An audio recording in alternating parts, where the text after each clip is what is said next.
在欧洲生活的时候，每到夏天的夜晚，明明过了8、9点，天空还是蓝的，当中还闪着星星，一种很神奇的蓝色。在明和暗之间，那一刻让我对未来产生了无限的想入非非。随着纬度越高，这种蓝就会越夸张，有人称它为 Blue Hour 蓝调时刻。我是恶童，这一期我们来聊聊昭和80年代是什么颜色的。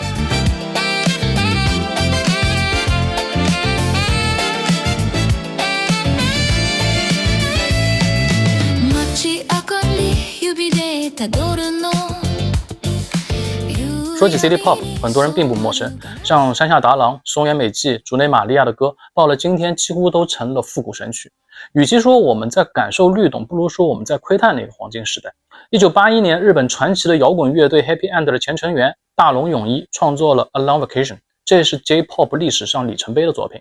大龙泳衣是谁？简单来说，是山下达郎音乐生涯的恩师和伯乐。他的这张专辑里总共10首曲子，不光用了当时的音墙技术王道进行，还召集了整个日本最 top 的音乐天才班，像松本龙、细野晴臣、铃木茂、山下达郎、林立夫、井上健。所以这张唱片发行1年就破了100万纪录。我记忆中最深的歌就是天鹅绒汽车旅馆和加那利群岛、慵懒、旅馆、泳池和蓝色的天空。但其实不用放这张唱片，光看封面就能听见里面的音乐。所以我们可能漏掉了这张专辑的灵魂第三人，一个游离在 City Pop 本物之外的人。在日本乐坛有一句评价叫大龙泳衣的音乐就是永井博的话，两个人的结合才是视听美学的终极通感，他就是海岸度假派永远蓝色的永井博。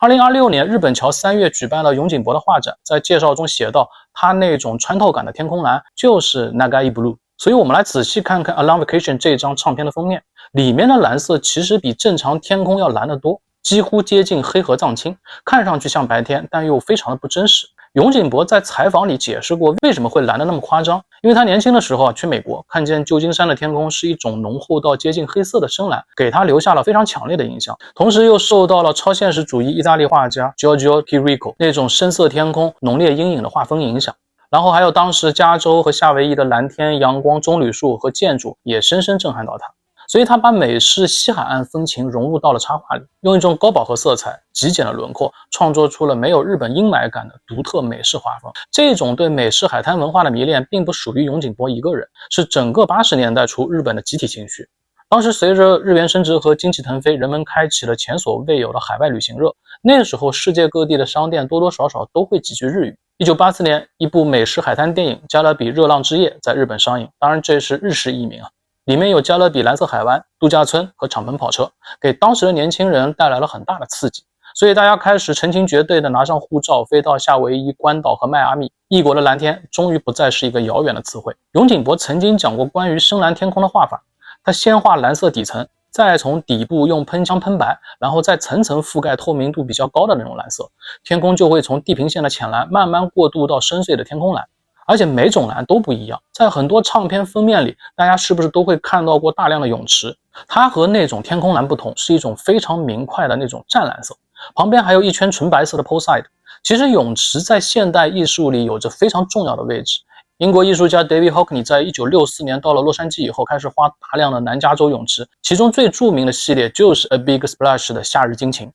但永井其实真正着迷的是影子。他在美国曾看到过阳光下的车辆，影子黑得非常夸张，这成为他后来光影世界里的重要来源。影子越黑，蓝色看起来就会越亮，于是视觉上就会产生一个奇特的效果。时间就像停止一样，天空像一堵深蓝色的墙，泳池就像地面开了一个亮蓝色的洞，中间是纯白色的建筑，旁边是几乎黑影般的那种巨大棕榈树，就像留给观众走进去的一个无人空间。这也成了 City Pop 无论在视觉上还是音乐本物最重要的情绪美学，富裕却孤独，自由却无人。永井博画的不光是插画，更是那代人梦寐以求而且已经触手可及的天堂。这就是80年代昭和颜色美学的开端。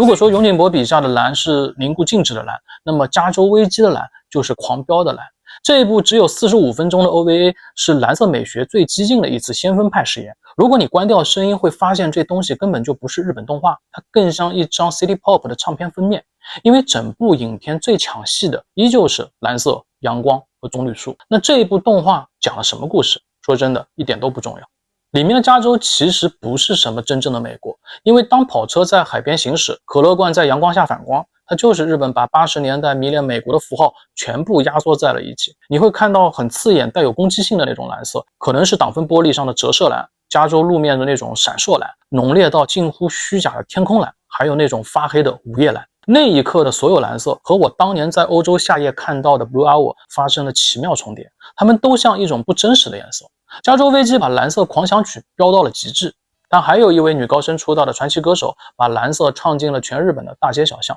她就是信里。那个时代的信里完全就是夏天和阳光的代名词，她的3张专辑号称 City Pop 夏日3连击，1982年的 Heaven Beach， 1983年的 Beginning 和 Timely，每一张都是盛夏大作，特别是 Timely， 公认 City Pop 历史上的神专之一。这张唱片的封面就是80年代的绝美夏日海报，专辑还收录了猫眼三姐妹的动画主题曲 Kiss Eye， 这首歌当时已经成了日本大热单曲。专辑由角松敏生、林泽斯这些顶级制作人联合操刀，注入了很重的美式 funk 和都市旋律。信里把蓝色西海岸塞进了每个人的耳机，那种欢快但有点感伤的声线，就像给永井博的蓝色和加州海岸配上了最完美的那种音轨。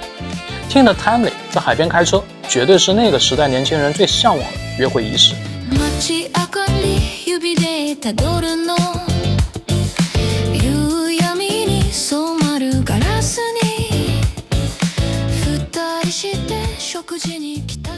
但相比蓝色，其实我对红色有一种更复杂的情绪，因为很多年以前，我从尼斯去摩纳哥 Casino 的路上，从一家古董车商那儿租了一辆50年代的红色敞篷 Porsche， 因为这种车非常不好开，在海岸边的环山路还出了一些小插曲，所以我对这辆车的印象非常的深刻。车对于男人来说是一个象征性的存在，可能是生活，可能是地位，也可能是时代。所以到了昭和80年代，第二种美学出现了，西海岸的汽车。永井博画出了那种不真实的蓝，而另一位插画大师铃木英人给这个 City Pop 时代装上了发动机。大家都应该在唱片封面上看过一辆红色的敞篷跑车，保时捷的356 Speed。这款车型是1954年推出的，它的挡风玻璃非常低，车身也更轻，设计上非常纯粹，就是为了北美海岸地区做的车型。在美国市场上市以后迅速走红，这辆车也成为了铃木英人最重要的视觉标志。它和永井博相同的地方也是去了北美。后来在1981年 FM Station 创刊时，铃木就开始帮着画封面，他笔下有明快的海面、反光的波浪和那种鲜艳的古早跑车，汽车一定是他最重要的插画母题。同样在日本乐坛，他最为人熟知的身份就是山下达郎视觉创作的老搭档。但和永井博不同的地方是，他的作品带着浓烈的波普连环画风格。1982年，山下达郎的专辑 For You 发布，铃木英人创作了一系列封面，里面用了白色、黄色和浅蓝色的碎片来表现光的反射，还有老式的霓虹灯塔、海岸风情商店。另一张就是红色的保时捷356停在路边，车身反着微光，充满了那个时代对富足生活的奇幻想象。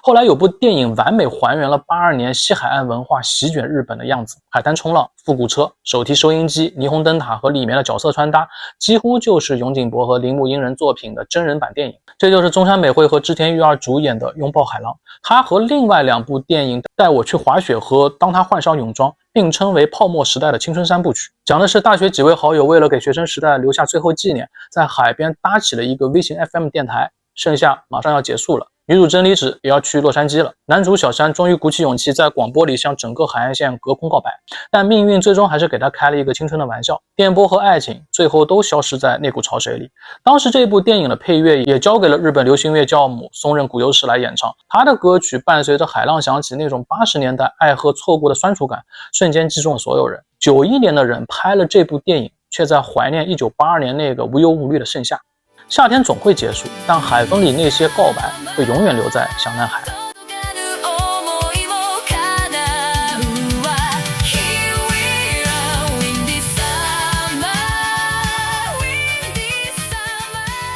到了1984年，山下达郎的 Come Along 专辑发布，依旧是铃木操刀，关于一辆绿色的古董跑车。这张封面的色彩饱和度被拉到了极致。他还创作了日间版和夜间版的不同主题。日间是一辆黄色皮卡停在餐厅门口，这种连环画的风格非常适合黑胶 AB 面不同曲风的排布。永井博喜欢空无一人，铃木英人喜欢红色跑车，那么渡来正照就是喜欢马卡龙颜色的爱情故事。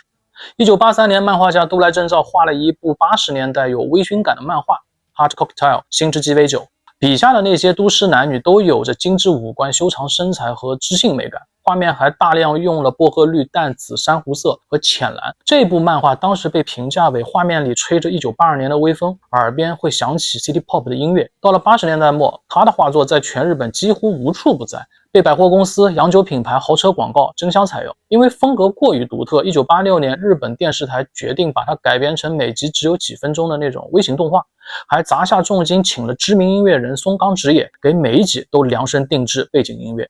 所以与其说它是动画，它更像是一本配着爵士乐的诗集，也像一本会动的80年代时尚杂志。男人穿着英伦西装，女人穿着高跟鞋，开跑车去海边，在酒吧等人，在公寓打电话，在雨夜分手，在圣诞节见面，每个故事都短得像杯鸡尾酒，无非讲的就是成年人那点恋爱故事。动画虽然延续了美式连环画风格，但色彩比铃木英人多了一分克制和不一样的温柔。同样，汽车依旧是重要载体，白色捷豹、红色阿尔法罗密欧、保时捷的356，白天行驶在海边公路，晚上就行驶在雨夜街头。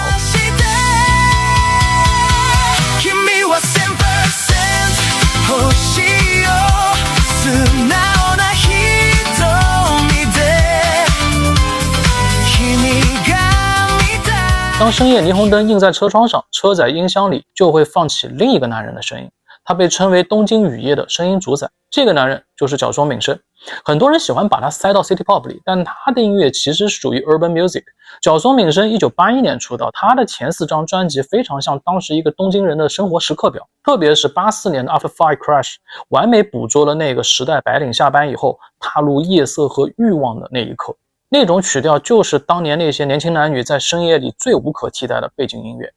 随着星之鸡尾酒和角松敏生的流行，第3种流派也应运而生了，泡沫男女和霓虹新浪潮。1986年以后，颜色变了，永井博的颜色来自天空，铃木的颜色来自汽车和海岸。当泡沫冲到顶峰以后，变成了摩天大楼、玻璃橱窗、霓虹灯和 disco 圆球，那是1000%的狂热和欲望。